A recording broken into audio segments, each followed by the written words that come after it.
বন্ধুরা, ভোট ব্যাংকের আখের গোজাতে আগের সরকার যেটা করতে পারেনি বর্তমান বিজেপি সরকার তা করে দেখালো।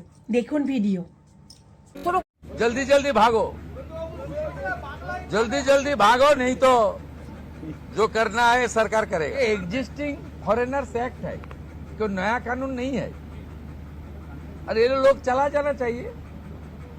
और उनका बांग्लादेशी जो नागरिक है उनका लेने का जिम्मेदार तो है उनका। तो जब हम लोग यहाँ से बोल रहा था तब वहाँ से उनका जो स्पोक्स पर्सन है, मैं देखा था सोशल मीडिया में और यूट्यूब में आया, जो उन्होंने बताया जो बांग्लादेशी है वो तो हम लोग ले लेगा।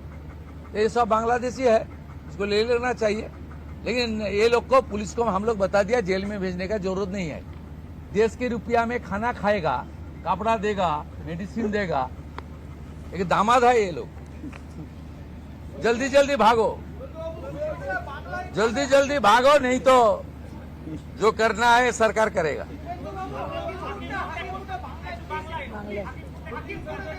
না না, আমি হাকিমপুর সম্পর্কে জানি না, আমি মিডিয়াতে দেখছিলাম। কিন্তু এটা নতুন কিছু নয়, প্রেজেন্ট অ্যাক্টই রয়েছে ঠিক। এবং আমরা বলে দিয়েছি যে বাংলাদেশের অবৈধ অনুপ্রবেশকারী তাদেরকে কোর্টে পাঠানোর কোনো দরকার নেই, আইনে নেই। সরাসরি পুলিশ নেবে এবং বিএসএফ এর হাতে হ্যান্ডওভার করবে। বিএসএফ এর যা ভারত সরকার বাংলাদেশ সরকারের সঙ্গে আছে এগ্রিমেন্ট, তাতে বাংলাদেশি প্রুফ করে হ্যান্ডওভার করে দেবে।